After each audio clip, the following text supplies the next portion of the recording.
Everybody ready? I'm about to start this, cheese. Okay. Wait, let me pull up my mock draft. Rashad, you had like half an hour to pull that up. Wait, Rashad, did you make one, or are you just going off like other people's? Fox I told Sports you I coming made in one clutch. last night. You are watching a master at work. What is up, sports fans? We are back with another episode of All Sports Talk Now, and this happens to be the first podcast we're delivering to you guys with all four members here. I'm Shane Smith alongside the gang. We got James Fusco, we got Bennett Rhodes, and surprisingly, because he was able to wake up, we got Rashad Christian on the mic. Hey guys. Live But he- from He could be leaving at any time. Yeah, to take I a don't know. shower or, He you could know. take a shower. Those three live from Maryland, and I'm live from North Carolina, the greatest state. North Carolina's And some the- shite. But so we're closing in on camp, guys. We'll be there in about a week. 4 days. We're gonna 5 give you guys some live episodes from camp, and we're gonna have some special guests, maybe appearance by Will. The goat. Oh, yes. Maybe we'll have a girl there. We'll get some fresh meat or some fresh flesh. Oh, Anyway, we got the draft coming up in a couple days. It's right now we're recording here on Tuesday, June 21st. Draft in 2 days on Thursday, and so main basis of today's episode is we're going to give you a mock draft from all of us, our top 10 picks, and then after we're going to give you just some insight on the NBA Finals that just wrapped up here. So now before we get into the draft, just some quick notes and stats on the first round. 3 teams are making up about a third of the first round. Both the Celtics, Suns, and Nuggets all have 3 first-round picks. Sixers do. Yeah. Sixers do as well. Sixers And Nation. Sixers. And The the Sixers always have like 8 picks. Yeah, they do. We always do. And the Sixers. Anyway. In terms of underclassmen, 59 collegiate underclassmen and 13 international underclassmen, so 72 total underclassmen. And also talking about 2 playoff teams, the Celtics and the Raptors, were able to snag first-round picks. In the top 10. Lottery picks. With the 3rd for the Celtics and the 9th for the Raptors, so they're trying to, use those picks to go a bit deeper in the playoffs. And so, guys, getting that out of the way, let's go ahead and start with pick number 1. The worst team in the NBA this year, Philadelphia 76ers on the clock with the first pick. James, you're in the front office. Who are you taking? Ben Simmons. Just because of how high he's rated and of the capability of him growing into a star player, like a LeBron James style player, sort of take over the game just by himself. Sorry, I want to clarify here. This draft is based on what we think is going to happen. Sorry, I phrased that wrong. What we think is going to happen, not what we would do. We just wanted to clarify that. So now, Rashad, who are you taking? As far as what I think is going to happen, Ben Simmons is going to go number 1. And the stats speak for themselves. Plus, he's just an overall good talent. And he brings a large upside to any team that's going to pick him up in this draft, which will most likely be the 76ers. And Bennett? Yeah, I have Ben Simmons. As a Sixers fan, Boo. I would have preferred Brandon Ingram, but I think Ben Simmons. Either way, you're getting a player with a lot of upside, and I think what's going to happen is the Sixers will take Simmons with the number 1 pick. Yeah, I mean, the Sixers were very impressed with Simmons' workout. And, Simmons, didn't work out. They were impressed when they met him. And obviously, the media's been hyping up as a can't-miss prospect. I kind of think of him as a bust due to his bad attitude. Kind of looked like he took plays off, kind of quit on his team. But, so if I had to choose a number 1 pick like Bennett, I'd say Ingram. But the Sixers, I believe, are going to take Simmons with the first pick on Thursday night. Now, the second pick, Lakers, I believe all of us are going to have Brandon Ingram. Obviously, he's got he's got kind of a frail frame, but he's got, but I mean, he's long. He's crazy long. His standing reach is as tall as Andre Drummond. He can cover more ground laterally than Kevin Durant, and uh, and also on top of all that, he's shooting 41% from 3-point range, which is more apt to the modern day NBA. So I think Ingram's going second year to the Lakers. What do you guys think? I agree. I think that he might not be the clone of Kevin Durant though, but I still think he's going to be a really great player in the NBA. I also agree. I think he's the best built. He's a great, like Shane was talking about. He's built to be an a future NBA player. I think this is a good pick, number 2, going to the Lakers. I don't think there's much question. What do you got, Rashad? Brandon Ingram, obviously second best player in this draft. He's Kevin Durant-esque, as you guys said. He's sort of that lanky 3-point shooting small forward, but can also drive and score in many different ways. So he's going number 2. Yeah, I'd definitely say he needs to polish his offensive game. And, of course, we all had Ingram going second, although Buddy Hield has said that he thinks he might go second, although that might be a stretch. So after we've knocked out the first 2 picks, this is where we're probably going to have some disagreement as we get to the 3 through 10 picks. So the third pick is the Celtics, the playoff team we talked about. Got their pick from the New Jersey Nets in a trade made a couple years back. Bennett, who do you think the Celtics are going to take? So this was a tough one for me, but I went with Jamal Murray from Kentucky, the shooting guard. For me, I look at Boston and they just need shooting. So I think there's multiple options up here, but Murray is good from 3. And also another thing is that Boston really is in a good position because we talked about them being a playoff team. I think so. I really don't think they could go wrong, but I like Jamal Murray going to Boston. And Rashad? I picked Buddy Hield at number 3. It's sort of risky because there's a lot of pressure that comes with being such a high draft pick. But Boston really needs a second scorer besides Isaiah Thomas, and I think that was sort of their downfall last year, not being able to make it very far into the playoffs. Just like you can't rely on one player to score and assist on pretty much all your points. Yeah. And Buddy Hield averaging 25, brings that sort of dynamic scoring. Buddy Hield's a solid player, but I think that the Celtics will go with Marquise Chris from Washington, mostly because they don't really need any guards, and because according to Fox Sports, GM Danny Ainge has said he's more interested in drafting the best long-term prospect, and both Jamal Murray and Buddy Hield are going to make an impact right away. But I think Marquise Chris is going to be better for the team in the long run. Yeah, so for this pick, I was tempted to go Dragan Bender just so they could, add a big man scorer, which I think they're kind of lacking on this team. But I ended up going Buddy Hield like Rashad.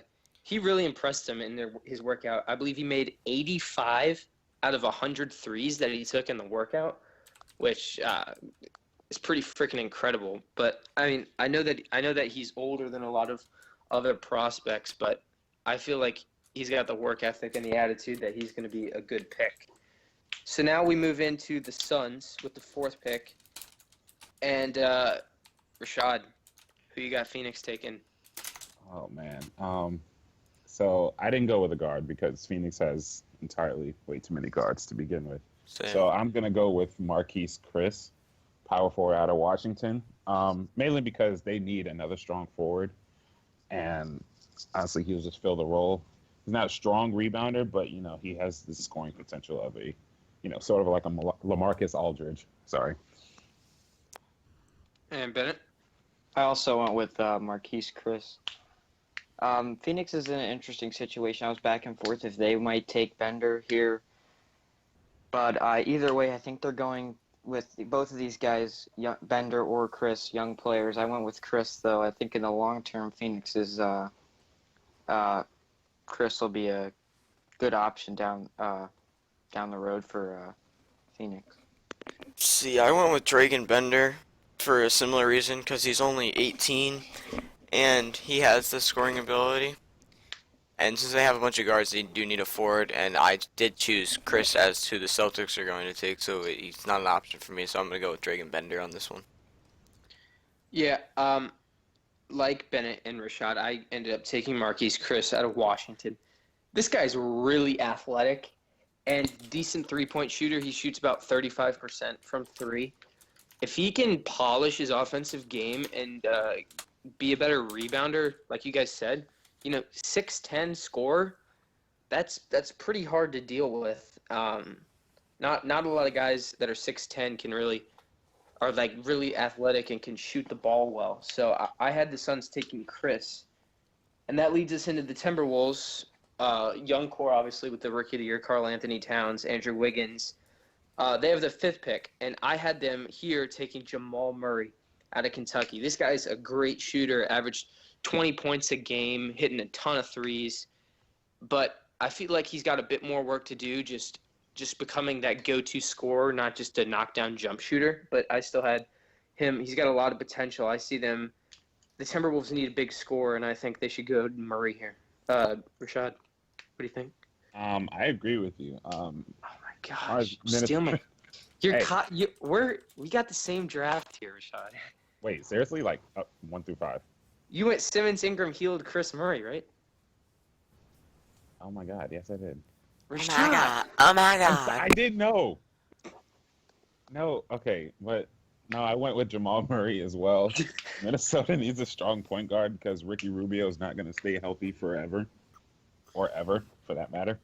And he's a scorer. He's a pure scoring point guard at 6'5". He has that height advantage over much of the shorter defenders in the league. And the only problem I see with him is that he's not as fast as the other guards. So being a strong defender is going to be kind of tough for him as far as staying in front of opponents. James. I went with Jamal Murray, just mostly because of his scoring ability. And but however, Shane, what you said is how he needs to develop into more of an overall go-to player instead of just being a jump shooter. Well, they already have Andrew Wiggins and Karl Anthony Towns, so his role right now will fit in with their team right now, and then as he progresses, it'll become a scary team to play against. So I went with Chris Dunn for for Minnesota, the point guard from Providence. I look at his stats. Very well-rounded. The rebounds, assists there, and the points, obviously. 16.4 points is what I have on here. But also, teams may be scared of Dunn because he is 22 years old, but I think he's a very experienced player, and I think he'd be good to fit into Minnesota's lineup, like James was saying. Very good potential team right now with the rookie Karl Anthony Towns. And that will take us into the 6th pick with the Pelicans. And James, who you got here? Buddy Hield. Oh. Buddy Hield. Yeah, he averaged 25 points a game, and that's what this team needs, is some scoring, because they need someone other than Anthony Davis to carry the team, and I think his leadership ability and his scoring ability is going to really help this team. And Rashad, we'll see if this streak continues here. Who do you have them taking? I have the Pelicans picking up Chris Dunn. Oh my gosh! Are You got to be kidding me. I don't like this at all. No, Chris Dunn is that athletic, tall point guard. He's sort of like a Russell Westbrook minus, the speed and the passing ability. But everything else, he hits on it. And he's a scorer. So pairing him up with Anthony Davis just sort of takes the load off of him because as soon as he came into the league, he had to be their number one option. And he never really had anyone to fall back on. So I think Chris Dunn can be that guy for him. And Bennett? So for the Pelicans, I went with Buddy Hield as well as James. I just feel like they're Jamal Murray and Chris Dunn would go before. I just felt like they were better players at the time. But I think it'll be interesting to see what happens. I think Buddy Hield would have an immediate impact at any team, but I feel like he'd fit in best in New Orleans. And you heard it that I had Chris Dunn as well. Triple double machine, as we've mentioned before. And I think using those assists and decent scoring, pairing him with Davis, I think that can be a strong duo in the years to come. Even though he's older than most other players, so in this draft. So now we have the 7th pick, Nuggets, which they acquired from the New York Knicks, one of their 3 first-round draft picks. Rashad, who you got there, buddy? I swear. I'm kind of scared to say this pick. I'm going to go with Bender. No! That is real. Wow. Okay. The stats, they don't speak for him at all because they're actually quite bad. But I think the GMs are looking for more potential and upside that he can bring. And as a 7-foot power forward that can shoot the ball, sort of like we saw last year with Kristaps Porzingis being taken by the Knicks early. Phil Jackson just saw what he could bring to them instead of what he actually saw. But I think that's the same case for Bender. He's a shooting 4, and he'd be able to stretch the floor for Nuggets. For the Nuggets. And Bennett. I have Bender going to the Nuggets here.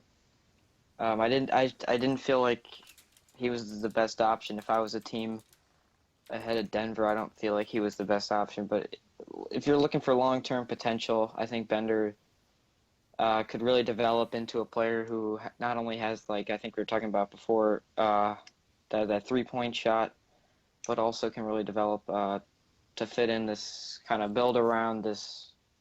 You can build around him in this Denver lineup. And James, who you got? I have Jaylen Brown from California. He has plenty of skill, and he probably, if he didn't have the attitude like he had, he probably could have gone top 3 along with Simmons and Ingram. But he's really, really talented, and I think he'll fit in nicely with the Denver Nuggets roster. And like Bennett and Rashad, I have Drudge and Bender, Dragon, whatever. Like you guys said, kind of comparing him to Porzingis. He's 7'1" and he's got a decent outside jumper, good frame, and he's young. But I just see problems. He's not a really go-to scorer. You can't just dump him and say, here you go get 25 a night. I don't think he has that sort of potential.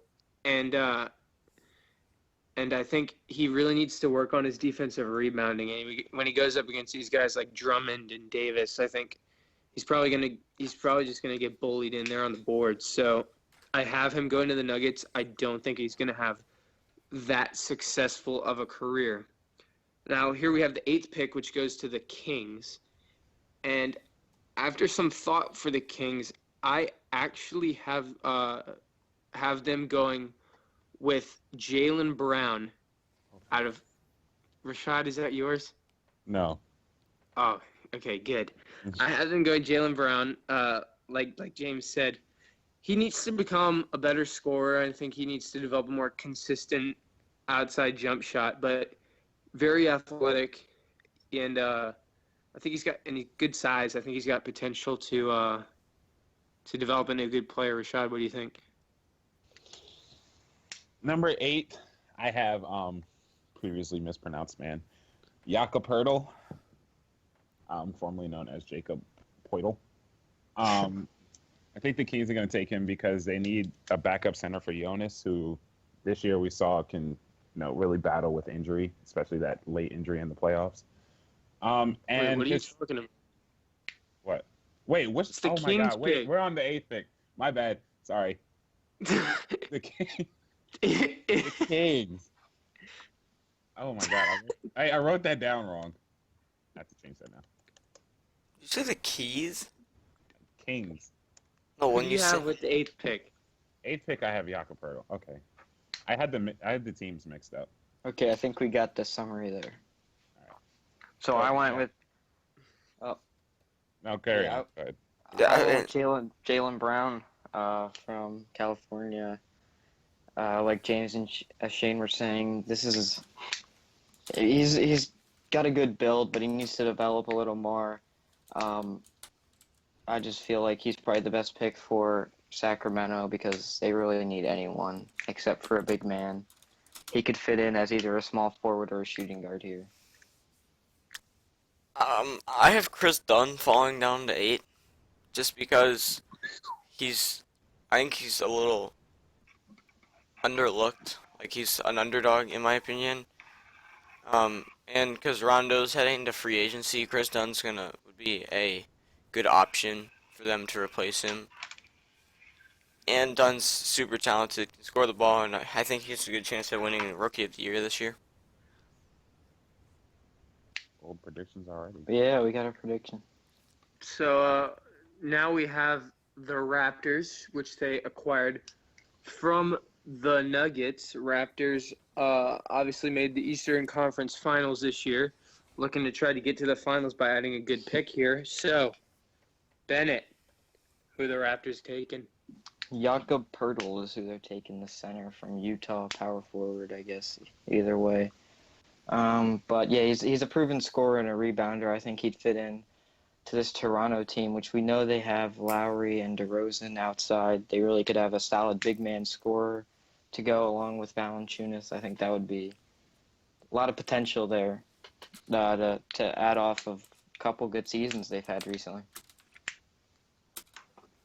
James.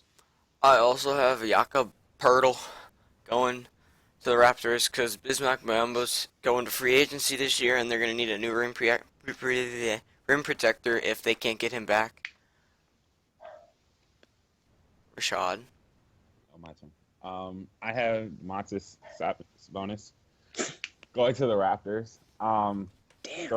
He's a great double threat, averaging 18 and 12 on the year. And then pairing him with Valanciunas, like Bennett said, will give them a really strong front court and sort of push them over the edge.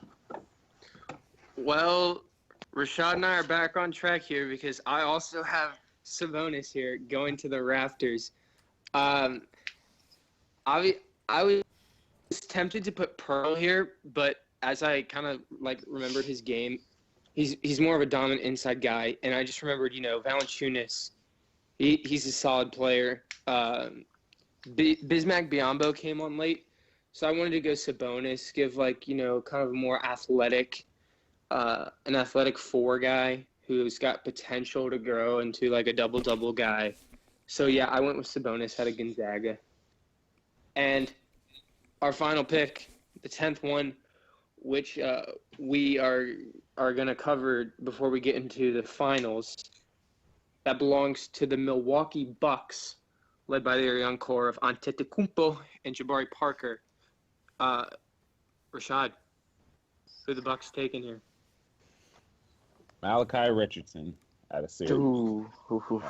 He was projected to go mid-first round, but I have him sliding up to the 10th spot, mainly because Milwaukee needs a strong shooting guard. And from what I saw in the tournament, Malachi is a scoring threat anytime he has the ball in his hands. And that's what Milwaukee needs. Their defense is there. They just need to beef up on the offensive side. James just had a conversation with his mom. How did that go there, buddy? It went great. So, on that note, what do you have for the Bucks in the 10th pick? Well, I think the Bucks need a guard, mostly because they have Antetokounmpo and Jabari Parker, but they don't really have a strong guard. So I'm going with Wade Baldwin from Vanderbilt. I just think that he's one of the best guards available, and knowing that the Bucks need a guard, he will fill that role. Alright, So Bennett. for me, this was a tough one. This really grinded my gears, as Shane would say. But I ended up going with Sabonis. What? Over, I had a couple other players. I thought Ellenson might move up here, Deontay Davis. but I go with Sabonis, like you guys talked about. Just could have an immediate impact as a double threat. Yeah, speaking of what grinds my gears, if you guys follow Rashad on Oh Twitter, my also God. known as Shitty, periodically he tweets his horoscope, and I just find that Oh yeah, that grinds my gears. particularly annoying. But anyway, for my 10th pick in the Bucks, I was thinking, in my mind, I saw them going a tall lineup with Parker, Antetokounmpo, Monroe, Carter Williams, and then a big man. And I saw this big man, low inside scorer since Monroe's got like an outside game a bit. I see them taking the one and only from Utah, the big fella, Jakob Pertl. He's got a nice inside game. If he can just develop a nice mid-range touch, wow, I believe he can be, a really solid player in the NBA. So I have the Bucks going Pertl, and that'll just about wrap up our mock draft here. And we're gonna transition just a bit into a quick segment about the NBA Finals wrapping up with the Cavs, their first ever NBA title, finally ending the drought for Cleveland. And James, what were your thoughts on the game and the series overall? Okay, so Game 7 was insane. Is what I'm saying. But overall, the series, it looked to be over after Game 4, but somehow, mostly because of Draymond Green's suspension, the Cavaliers managed to battle back to get another home game, which this season or in the playoffs they went, I think, 9-1 or 10-1 at home. So they had a good chance of getting it to 7, but going into the Game 7 on Sunday, I was a little nervous for the Cavs not being able to close out the comeback that they had. But Cavs in 7, and they played a hell of a series, and I don't think that anyone else should have won the MVP unless Kyrie Irving had dropped 40 points in the Game 7. Yeah, Rashad, talk about a little bit of how the difference making from last year to this year was impacted by Kyrie Irving. Oh, jeez. Where to begin? Kyrie is an offensive killer. I think we can all agree on that. And last year, he obviously got injured first game, overtime. But this year, with him being extremely healthy, it put pressure on Steph Curry to show off his defensive capabilities, which I think were a little bit overrated to begin with. And he really exposed Steph for the weak defender that he actually is, dropping, what was it, 3 straight 30-point games? Yeah, something like along with the including 41-point performance with LeBron. Kyrie just showed out, and I think he wanted to prove to himself and to the fans that when he's healthy, the Cavs are an unstoppable force. Yeah, and you speak about how it kind of exposed Curry's defense, but with Curry having to actually, because obviously last year's final, Dellavedova never did much on offense. Now you got Kyrie, who's obviously just trying to blow by you every time.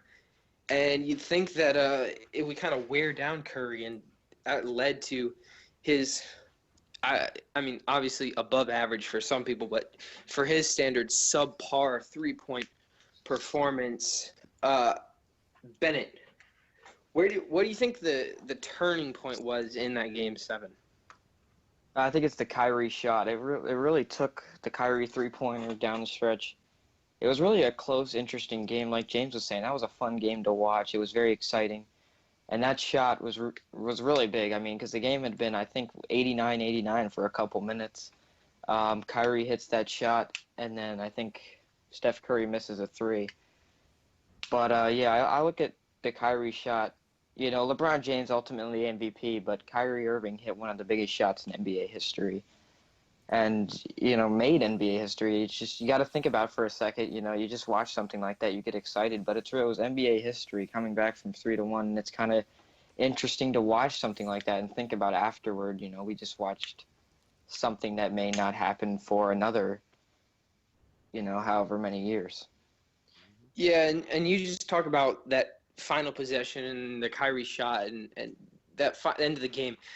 You know, besides that Kyrie shot, the two teams combined were 1 of 17 from the field. Obviously, long season, they're tired. And it was just clutch for Kyrie to step up and nail that, and, just so much stagnant offense. And then I think we don't give enough credit to is Kevin Love. Yeah. He's a beast. Everybody's bashed Kevin Love, saying like needing to bench him. He played a great game 7, and his defense on Steph Curry in the final possession was close to spectacular. It really shut him down, made him throw up a bad shot, and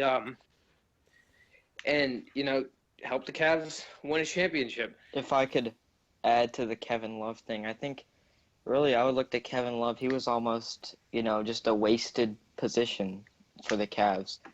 But I mean, we saw him pull down rebounds. He was being fouled with like an arm being held, pull down rebounds. He was big offensive rebounds early on, and like Shane said, big defensively down the stretch. I think Kevin Love really made up for a lot of questioning around him in this game 7 and really stepped up. Yeah, I think that he played the role that Tristan Thompson played in game 6 when Tristan Thompson had like over 10 rebounds after like the first quarter. And then on game 7, Kevin Love wasn't only just pulling in rebounds, he was also playing spectacular defense. Like on the last possession, you can't ask for a big man to play better defense on one of the quickest and best guards in the entire NBA. Yeah, and I just also wanted to bring to the attention of our 5 viewers, including us 4, one of the ideas that I had for Game 7. I proposed that Game 7s in the NBA Finals are played on a neutral court. Split the tickets in half between fan bases, kind of like NCAA championship or something of that nature. I think it just makes for a more exciting atmosphere during the game. Like, the moment it kind of hit me was when coming out of the gates, obviously Cavs down 49-42 at halftime, and the Cavs came out firing and tied the game up on a nice reverse layup by Kyrie, and the crowd was just dead. Like, that's exciting stuff to see them claw back in a deciding championship game, but it just didn't have that atmosphere because all of Oracle Arena is just dead silent. And obviously, I know home court advantage, you have to have that, but I feel like it makes for a more exciting atmosphere if you have Game 7 on a neutral court. Agreed. I agree with it, but like at the same time, I feel like the other argument is very valid in that, you earn the home court advantage.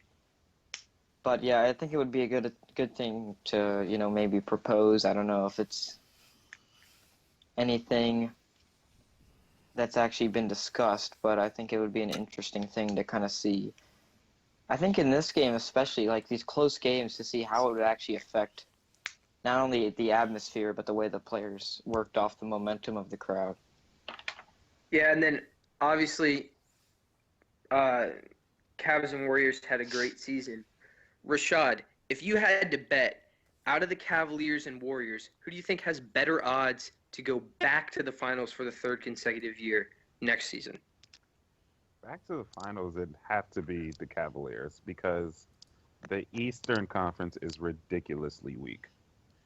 And we saw last year in the Eastern Conference Finals, we thought that the Raptors were putting up a fight when in actuality it was just sort of the home court jitters for the Cavs and going into Toronto and not expecting what they got.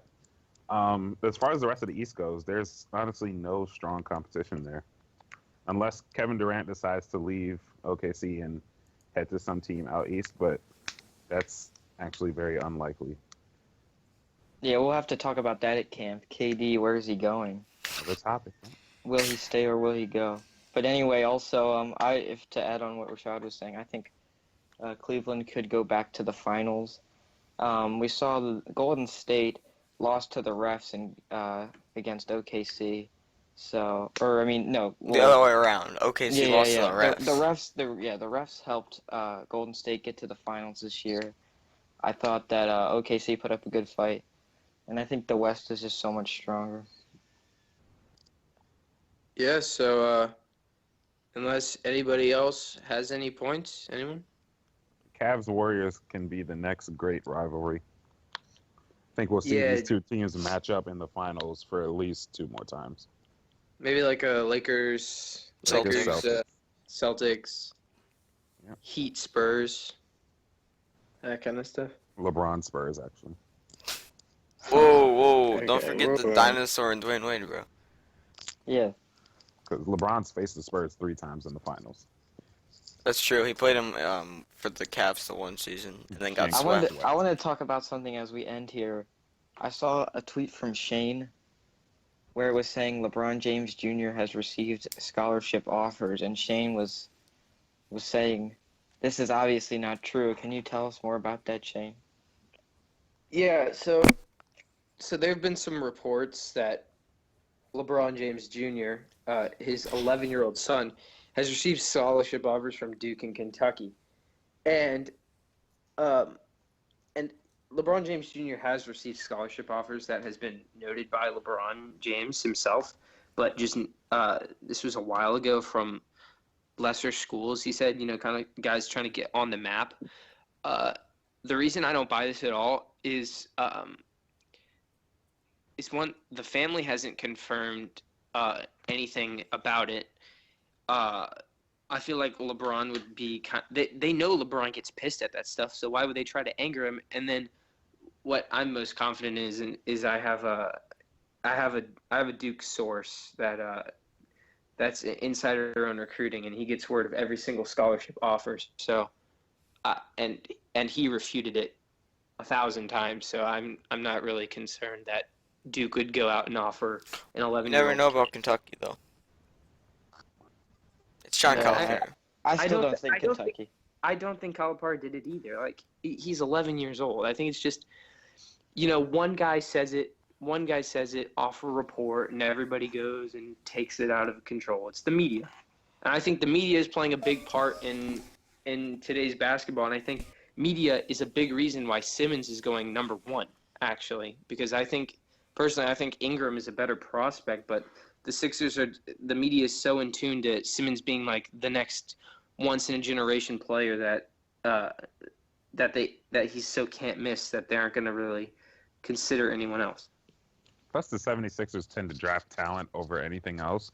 Which Yeah. is the reason why they've drafted about 18 centers in the last 3 years. Yeah, it's frustrating as a Sixers fan to watch them pick over and over again just whoever's the best without thinking who would fit into the team. Right. And that's why they're not going anywhere. Ever. Yeah, I mean, Ever. when you're the Sixers and you have Noel, Saric, Embiid, and Okafor, none of those guys have an outside jump shot, and you're just going to go and take another guy with no outside jump shot who's purely an inside scorer, Yeah, exactly. and it doesn't make a lot of sense. And I think they're Ingram. overlooking his bad attitude as well. Ingram is so much of a better fit. And I hear these rumors all the time they're going to trade one of those big men. But when you have 4 big men like that, there's only so much trading you can do to make this balance out your lineup and actually have an effective group of 5 guys. Mm-hmm. Yeah, and it seems like the Sixers are holding so much potential for Embiid, but I mean, I've got as many NBA baskets as Joel Embiid, so I don't know if there's a lot of room to be hopeful there. They could draft you next. They will draft me. So we've just got word from our correspondent, James Fusco, that we've been on here for 40 minutes. Time flies, doesn't it? Rashad, would you like to wrap this up? Would you like to be the honorary wrapper-upper? Bye. I'll That's do a it. solid wrap up there. I'll do it. Okay. So thank you for watching, nobody. We appreciate your views. It was great to We have have one Rashad on. subscriber, Sports Talk 365. Yeah. It was great to have Rashad on the broadcast. He wasn't We had shattering. everyone here, which is great. You can go online to bet on the odds that we have another talk show out before camp. Right now it's 1,000 to 1. Yeah, but we'll have plenty of talks then about interesting stuff featuring special guests. And we're going to Um, have a fantasy football draft episode. Yeah. That'll be exciting. That won't be long at all. No, it's just a recap. If we did the whole draft, I swear. Yeah. Anyway, Yeah, that only took us like 3 hours for last year. James Fusco, Rashad Christian, and Shane Smith, I'm Dennis Rhodes. Thank you for watching All Sports Talk Now, Draft Peace. Edition. Bye, have a great time. Dab.